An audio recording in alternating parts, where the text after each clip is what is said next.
Welcome to Washington in Focus. I'm your host, Brett Davis, the Center Square's Washington State editor. Joining me today is reporter Randy Brock. So I live out here in Federal Way, colorfully known as Felony Way. So as you might imagine, we have a bit of a crime problem out here. I don't know what it's like where you live, Randy, in Ephrata in Grant County. Is the crime there worse out there, better? What's it like out there? Well, in Grant County, I would say it's actually fairly significant here. The county's kind of located right in the middle of the state. So there's this crossroads, Interstate 90 goes right through here. There's some north-south corridors. We have a migrant population that is pretty substantial in here. And we have gang activity here. So, Grant County has a fairly high crime rate. If you were to compare the demographics here to, say, neighboring Lincoln County, where it's mostly just dry land wheat farms and open space, their crime rate is pretty low in comparison. So it kind of just depends on where you're at, even if it's a rural versus urban type setting. So, all right. Good to know. Kind of depressing, but still good to know. So I bring that up because the FBI recently put out a report on crime that found violent crime was down overall in the United States last year, but that's not the case in Washington, where violent crime was up, according to FBI statistics. So can you give us some of the numbers, Randy? Well, according to the FBI and also according to the Washington Association of Sheriffs and Police Chiefs, yes, crime is up. Violent crime is up in Washington State in 2022. Last week, the FBI released its report, and it said violent crime on a national level decreased about 1.7% compared to the prior year. In that same period, though, Washington State's violent crime numbers rose a little over 1%. So they're like mirroring in the other direction. Yeah, so we were going up nationwide, and that depends again on where you're at. There was a downward trend. So where does this information come from? Where's the FBI getting its statistics? Well, in Washington, the state association compiles numbers from 231 different law enforcement agencies. And that includes like state patrol, county, municipal levels, even tribal reports. They report that information to the FBI, and that's kind of incorporated in the Bureau's reporting.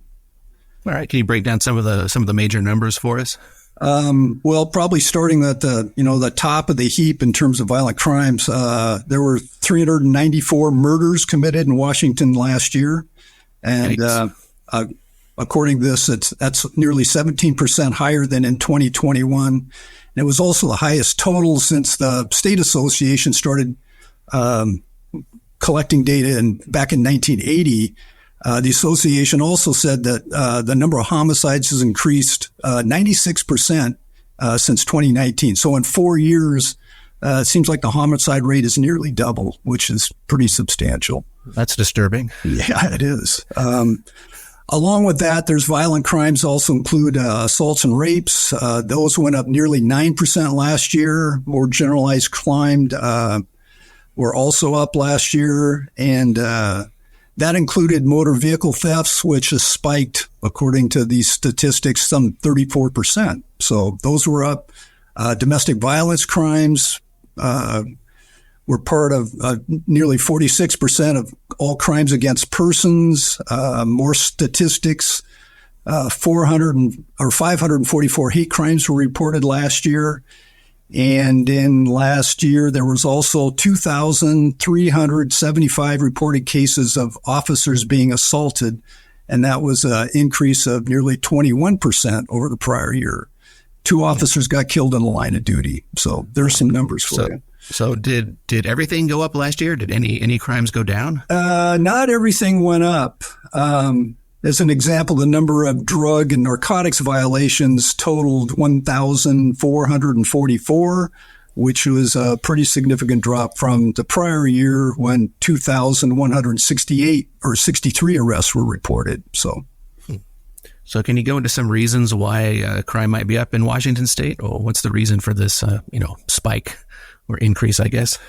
Well, in terms of going up, they don't really delve into the factors. They're just reporting the numbers as is. Yeah. And, but the state association says its annual report's intended to provide some data-driven information to elected officials, to the general public, to law enforcement about crime in their communities. And one of the points they're trying to make is that policymakers, probably state legislators, they're encouraged to develop some, quote, balanced approaches that respect victims of crime and increase safety for all Washingtonians. So I see. I couldn't help but notice that the FBI and state numbers differ somewhat. Well, any reason for that? According to the state association, the numbers that are derived that it submits to something called the National Incident-Based Reporting System, and those numbers shouldn't be directly compared to the FBI's crime numbers because the Bureau uses some estimations or omits some agencies that haven't submitted all their information for the 12-month period in 2022. So there's a little discrepancy there between the two different reportings. The FBI also uses something called the hierarchy rule, which only requires reporting the most serious offense to be counted. So there may be some underlying offenses, not as serious, that don't get accounted for in the national numbers, but they would be accounted for in the state numbers. I see. Reminds me of that old saying about lies, damn lies, and in statistics. Damn lies and statistics. Without some context, the numbers can be pretty dramatic, but sometimes there's an underlying explanation. And Center Square reporter Spencer Pauly kind of noted that in one of his recent articles.